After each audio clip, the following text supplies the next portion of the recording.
Hello everyone, welcome to SSC scholars. So guys, air force XY group के लिए हम practice sets कर रहे थे और आज हम करने वाले हैं प्रैक्टिस सेट नंबर 9। सभी क्वेश्चंस काफ़ी ज़्यादा इंपॉर्टेंट हैं, प्रीवियस ईयर पेपर्स में आए हुए हैं और आगे भी आने के काफ़ी ज़्यादा चांसेस हैं। सो कोशिश कीजिएगा ज़्यादा से ज़्यादा क्वेश्चंस अटैम्प्ट करने की एंड कमेंट बॉक्स में मुझे ज़रूर बताइएगा कि आपका स्कोर कितना रहा। स्टार्ट करते हैं। डायरेक्शन 1 to 3 है, choose the most appropriate response for each question and number 1 is the word lethal means। lethal का मतलब आपको बताना है। तो lethal का मतलब क्या होता है? lethal का मतलब होता है जानलेवा, ठीक। यानी इंग्लिश में इसको क्या बोलेंगे? डेडली बोलेंगे। यानी ऑप्शन नंबर सी आपका करेक्ट हो गया। lethal का मतलब डेडली या फिर कहिए जानलेवा। इसके बाद नंबर 2 है the word opposite in meaning to perilous. Perilous का अपोजिट मीनिंग आपको बताना है। तो पेरिलस का मतलब क्या होता है? पेरिलस का मतलब होता है खतरनाक या फिर जोखिम भरा, ठीक है। कोई भी काम है उसको पेरिलस कब बोलते हैं? जब वो काम खतरनाक है। अगर कोई खतरनाक काम है तो आप बोलेंगे पेरिलस वर्क, या फिर कोई काम जोखिम से भरा हुआ है, जोखिम का काम है, तो आप बोलेंगे पेरिलस वर्क। अब पेरिलस का मतलब है खतरनाक, तो खतरनाक का अपोजिट क्या हो जाएगा? अपोजिट हो जाएगा सेफ। यानी ऑप्शन नंबर ए आपका यहाँ पर करेक्ट हो जाएगा।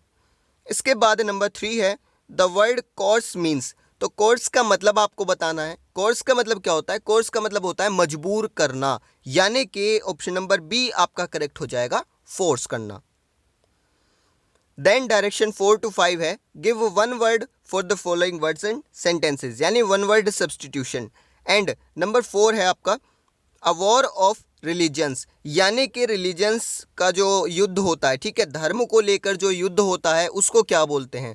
तो उसको बोलते हैं हम क्रूसेड, यानी कि धर्म युद्ध, ठीक है। रिलीजन्स को लेकर जो आपका वॉर होता है उसको बोलते हैं धर्म युद्ध, और इंग्लिश में बोलेंगे क्रूसेड, यानी ऑप्शन नंबर ए आपका यहाँ पर आंसर हो जाएगा। इसके बाद नंबर 5 है a person who rules without consulting the opinion of others, यानी कि एक पर्सन जो कि राज करता है, रूल करता है, बिना किसी दूसरे के ओपिनियन को जाने, उससे कंसल्ट करे, ठीक है। यानी दूसरे के ओपिनियन से, दूसरे के जो आपके विचार हैं, ठीक है, वो क्या सोचता है उसको बिना जाने एक पर्सन जो रूल करता है, जो राज करता है, उसको क्या बोलते हैं? तो देखिए, डेमोक्रेट तो उसको बोला नहीं जाएगा, ठीक है। डेमोक्रेट इसलिए नहीं बोला जाएगा क्योंकि डेमोक्रेट में क्या होता है? डेमोक्रेट वो पर्सन होगा जो दूसरे के ओपिनियंस को समझता है, सुनता है, कंसल्ट करता है। यहाँ पर आपसे पूछा है एक ऐसे पर्सन के बारे में जो किसी के भी ओपिनियन को जो है रेस्पेक्ट नहीं देता, किसी से भी कंसल्ट नहीं करता, अकेला वो पर्सन राज करता है, तो उसको बोलते हैं autocrat. Clear? Option number B आपका यहाँ पर करेक्ट हो जाएगा। इसके बाद नंबर 6 है choose the correctly spelled word. तो स्पेलिंग टेस्ट से क्वेश्चन है और ये क्वेश्चन आपके लिए है, आप मुझे कमेंट बॉक्स में इसका आंसर बताने वाले हैं। इसके बाद नंबर 7 है what does the phrase to beat about the bush mean. तो ये आपका एक फ्रेज है, इसका मीनिंग आपको बताना है। To beat about the bush, तो इसका मतलब है कि आप जो है बातों को गोल मोल करके कर रहे हैं, ठीक है, गोल मोल बातें करना, यानी घुमा फिरा के बातें करना। तो इसका मतलब क्या हो जाएगा? ऑप्शन नंबर ए आपका यहाँ पर करेक्ट हो जाएगा, not to come to the point, यानी कि जो बात आपको कहनी है आप सीधे सीधे पॉइंट पर नहीं आ रहे, उस बात को घुमा फिरा कर गोल मोल बात आप कर रहे हैं। क्लियर? इसके बाद डायरेक्शन 8 to 9 है in the following sentences improve the part underline. Sentence improvement से क्वेश्चंस हैं।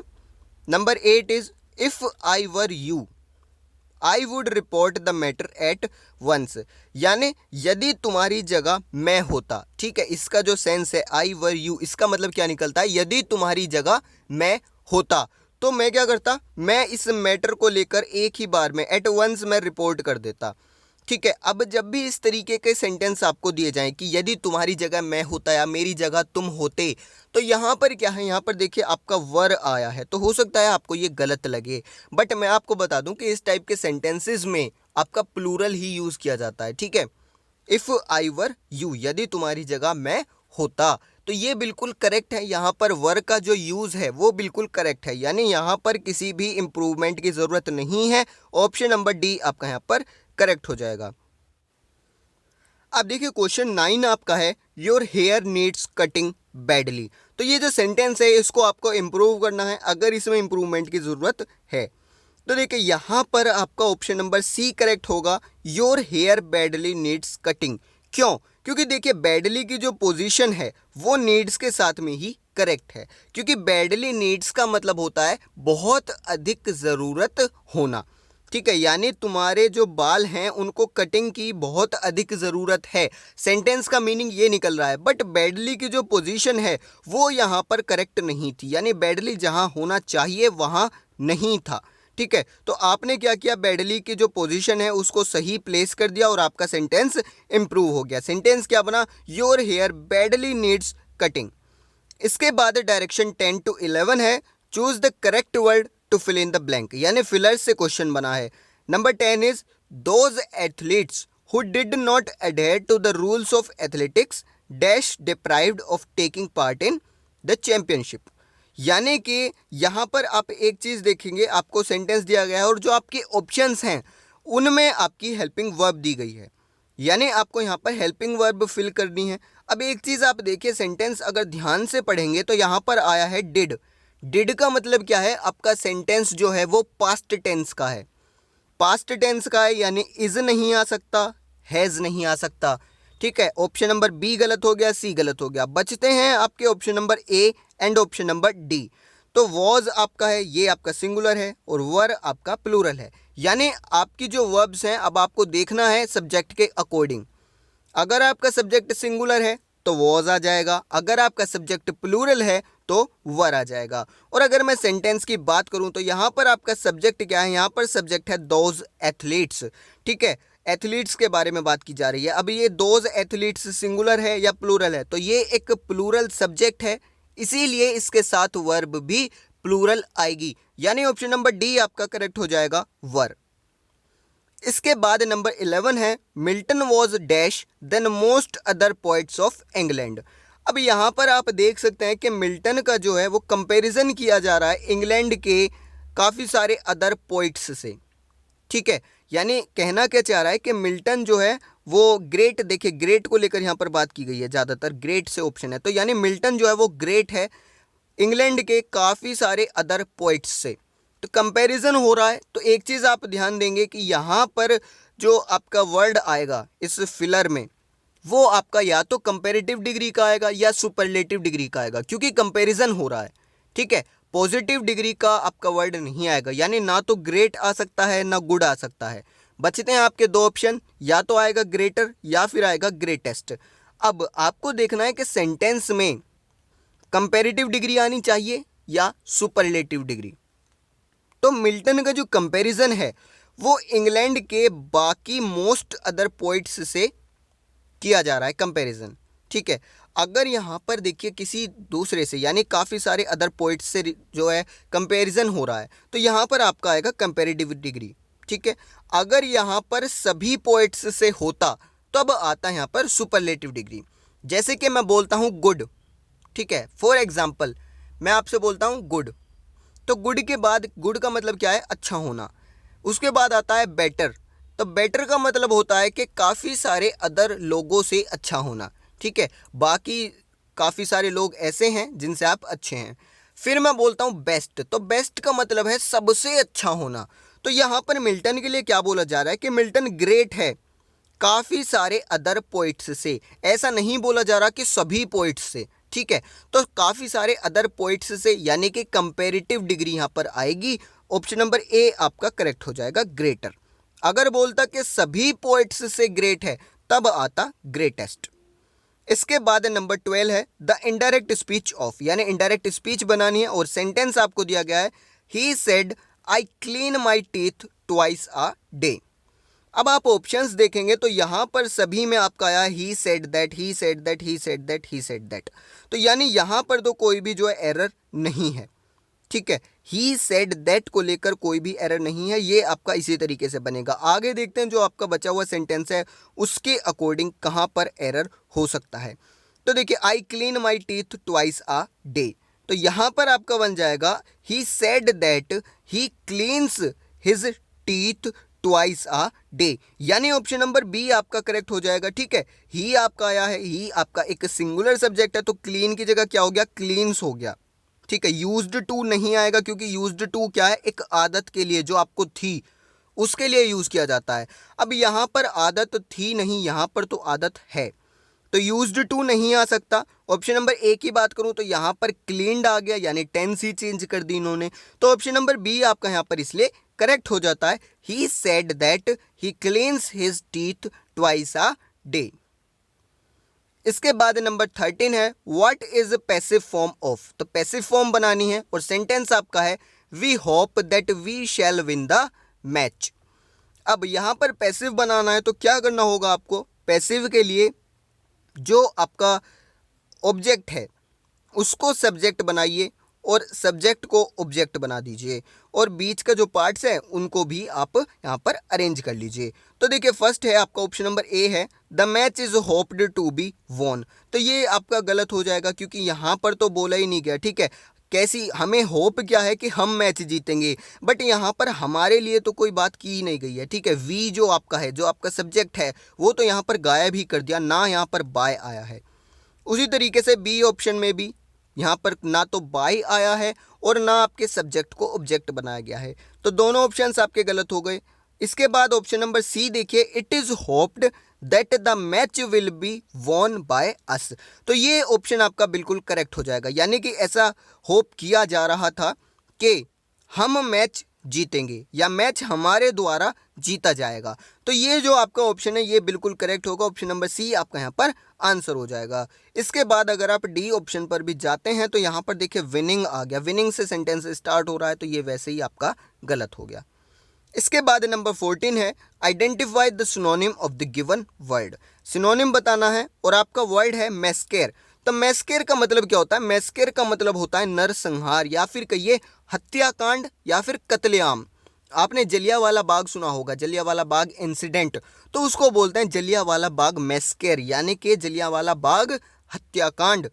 ठीक है, तो हत्याकांड यानी कि नरसंहार, एक मान लीजिए काफ़ी सारे पीपल्स एक जगह इकट्ठा हुए हैं तो सामूहिक उनकी हत्या कर देना, ठीक है, मर्डर कर देना कलेक्टिवली, वो आपका कहलाता है मैस्केर। तो इसका सिनोनिम क्या हो जाएगा, इसका सिनोनिम हो जाएगा आपका स्लॉटर, क्योंकि स्लॉटर का मतलब भी होता है नरसंहार करना, हत्याकांड या फिर कत्लेआम करना।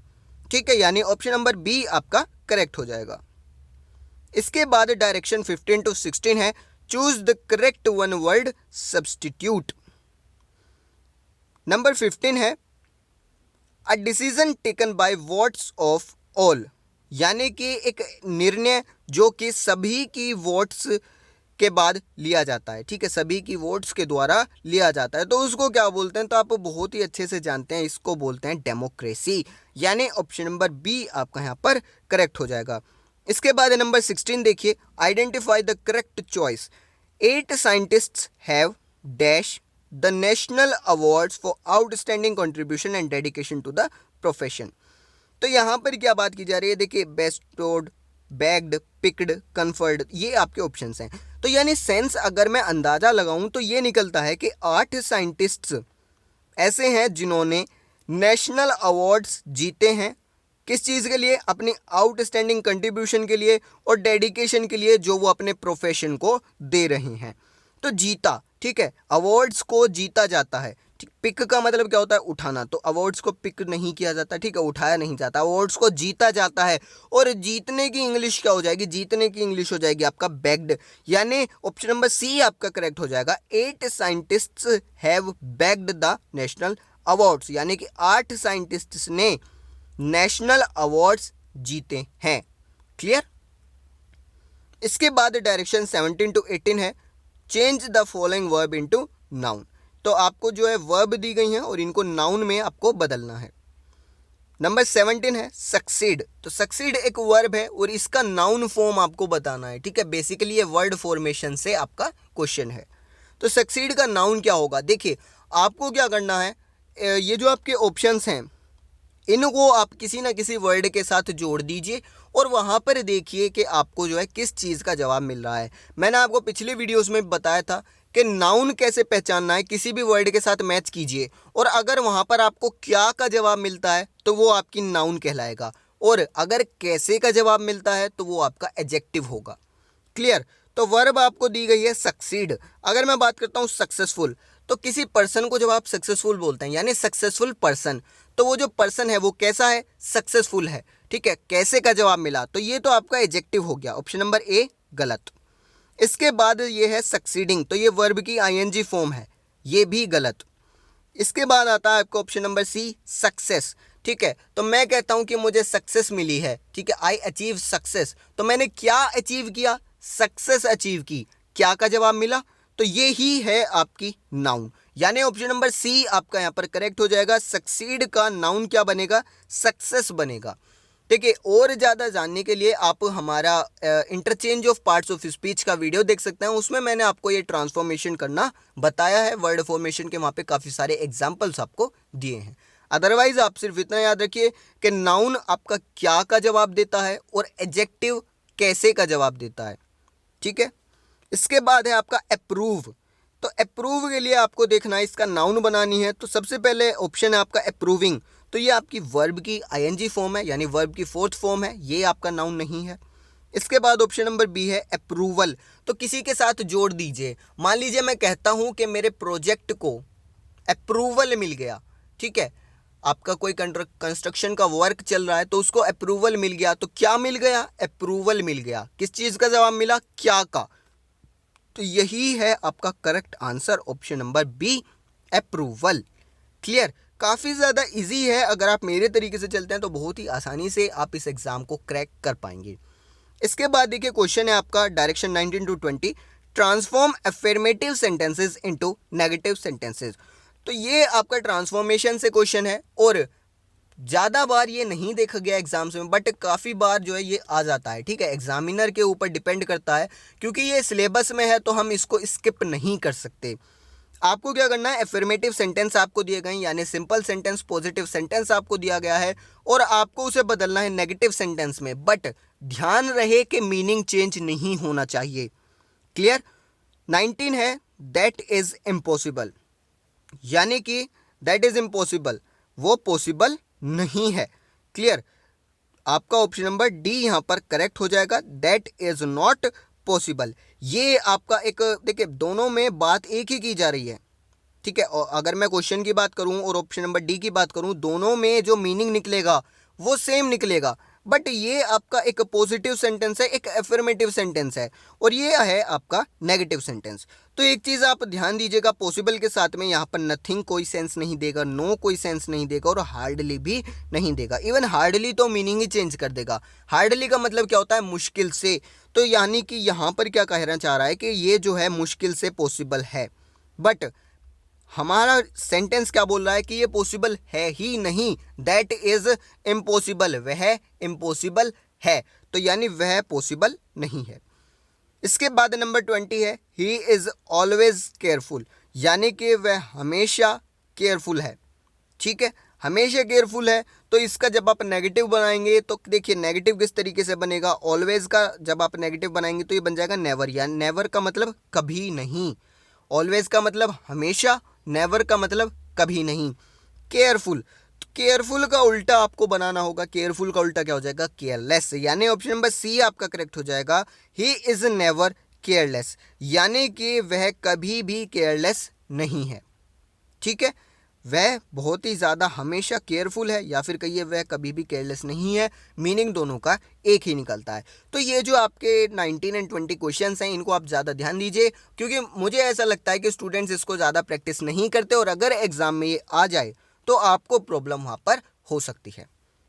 सो ये था आपका practice set number 9। I hope सभी क्वेश्चंस आपको समझ आए होंगे। फिर भी अगर कोई डाउट बचता है then comment box is yours, आपको मैं पूरी हेल्प करने की कोशिश करूंगा, आपकी सभी क्वेरीज, सभी डाउट्स को मैं आंसर करने की कोशिश करूंगा। सो आज के सेशन में इतने रखते हैं, थैंक यू।